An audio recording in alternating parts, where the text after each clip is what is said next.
Well everyone, it's that time again, Paul. It's European Tour Roundup, and boy have we got some stuff to talk about here. First of all, welcome to the winners' enclosure, Max Hopp. Yeah, we said something the last time we spoke, didn't we? Yeah. About Max's upturn in form. And you said... Where did that come from? Well, where did this come from? I've got no idea. Well, we have to praise not just Max, but the PDC and, you know, the management team around Max have been very diligent, they've stuck with him, they've been patient. And the performances of Max Hopp leading up to this event in Saarbrücken showed a lot of promise, but none of us thought he was capable of winning a European Tour event, maybe this year, or possibly even next year. A European Tour victory is a big deal. Massive. And for him to win the German Open, which is arguably one of the biggest, and I think the German Darts Championship is bigger because it's been going a lot longer. But that crowd in Saarbrücken were treated as something that was very unexpected, and consequently the 121 finish on the ball has almost become the Max Hopp finish. I get a feeling as well, back at PDC HQ, the marketing team were slightly dancing around the office that what they wanted has finally happened as well. I think there may have been a lot of Mr. Burns moments going on, saying, excellent. Yes. Because the investment in Germany has been vast.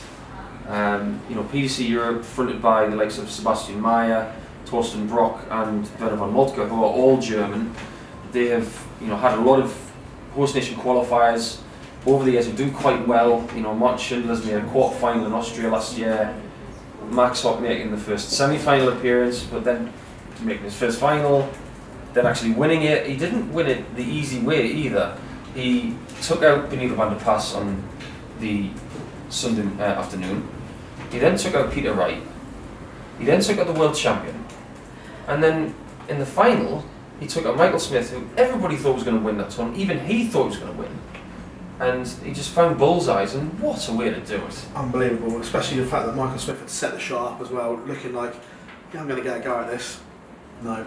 He didn't think, Michael Smith, that Max Hopp would get another shot at that bull, like he did in the semi-final, because if anybody didn't see it, it was 7-6 to Max Hopp. At 6-6, he's got to take the 121 of the bull. He's done exactly that again in the final in 8-7.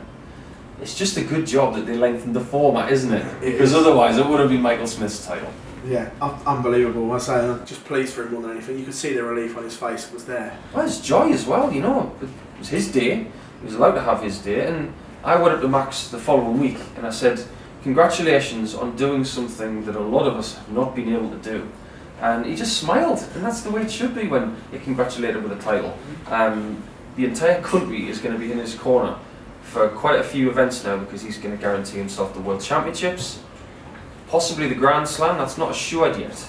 He will be in the match play in the Grand Prix because he's flown up that order of merit, and good for him. And the European Championship finals. I think he might be quite popular in Dortmund. I think he might just be there or thereabouts. But yeah, he's going to be quite far up the order of merit as well, so he's not going to get one of the trickier ties, you would think, but only time will tell. Definitely, and from there we went to Austria and we had another shock. Obviously Michael van Gerwen not playing, meaning Johnny Clayton got a little slice of luck, and boy did he jump all over that. Yeah, you don't get luck very often in darts. It was fortuitous for Johnny to be bumped up to a number 16 seed, but far too often people say about the number 16 seed that, oh, you've got to play the first seed if you get through to Sunday. Well, Johnny doesn't think like that. He thinks about the game at hand, and just like Max the previous week, Johnny did it the hard way.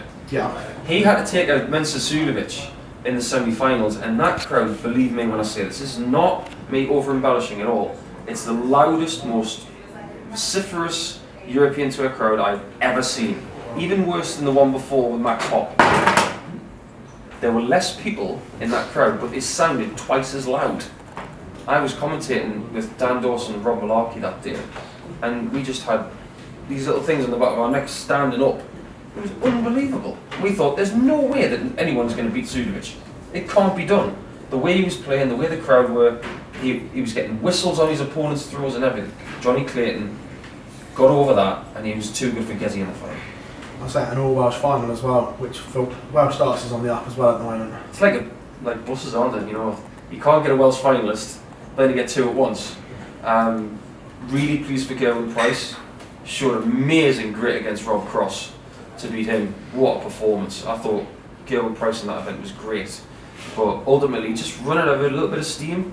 But it was great to see some camaraderie at the end between the two of them, because they both know they're going to be playing for Wales in the World Cup, and that'll be a team to watch out for. Definitely as well. The European Tour seems to bring the best out of people and almost reinvigorate people. Like you say, Gezi had a tough Premier League to come back and get Rogan in the Euro Tour. Ian White had 2 very good Euro Tours. James Wade has looked so good on the European Tour this year. It just seems to bring the very best out of players. Like we've had some of the guests on the show, that they're saying the importance of the Euro Tour is enormous now. You used to think of it as, you know, something you want to do well in because the money was decent. But now, because there are so many of them in so many different places, the importance has shifted. And the European Tour they're almost like mini majors.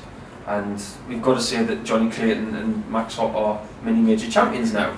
So is this the springboard for them to do not only what other people haven't, you know, like Joe Cullen hasn't won a European Tour event. He was livid with being beaten by Gerwyn Price. I've never seen anyone apart from myself backstage so outraged.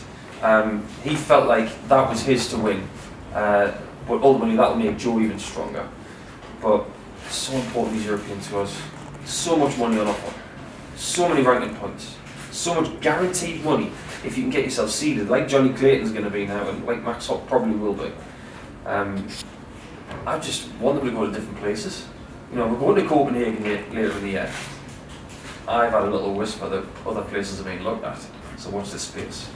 How long before they're televised is the next question, because the amount of people we're seeing through the doors and them, and I was looking online the other day, the streaming figures they're now getting as well is unbelievable. Surely someone's going to take a punt on these and start televising them. Someone should have done it by now. Obviously, the PDC TV do an amazing job with Keytown Productions, who you know, full of the Dutch lads who have done an amazing job. They're really progressive, and they like to try different things with camera angles and things like that. But ultimately, I think the European Tour has to be televised somewhere. Someone's got to do something about this, because the atmosphere that you get there and the importance of these events now and the exposure for these players who have sponsors, it's got to be televised. If the viewing figures are good enough, someone's got to jump on it, and the offer's got to be right. Otherwise, it will stay on people's computer screens and through people's smart TVs. As long as people are watching darts, then I guess who cares? But ultimately, the bigger the platform, maybe European Tour money can go even more and make it even more important. Has darts ever been in a better place than what it is now? No, not at all. Maybe it was a little bit more original back in the late 70s, early 80s, with, you know, when Bristol was coming through with Bobby George and John Lowe and Jock. But it's not original now. But the sheer excitement around the new talent coming through, the, you know, Cadbys and, you know, Rob Cross. Let's not forget, he's not old. No. He's only mid-20s. We've got a lot to look forward to with Rob. Michael Smith. This has the potential for new rivalries, especially the Michael Smith-Rob Cross one. I love that one. The other guys like the Anderson, the Barneys, you know, they're coming to maybe the end of their careers in the next few seasons, but it's the next generation I'm excited about, and particularly the likes of, you know, Keegan Brown, who's still got form, Luke Humphreys. They need that European Tour to be a bigger platform, in my opinion. Potentially be on the same realm as snooker, where European Tour events are maybe 70, 80 grand for the winner, to start making these kids major money, millions a year, and stop them from even thinking about having a job and then putting everything into their darts. But darts is majestic right now. I just don't want the ball to burst. No, I love being part of it. Well, Paul, that's our European roundup. A pleasure. Thanks for joining us again. Cheers, Phil.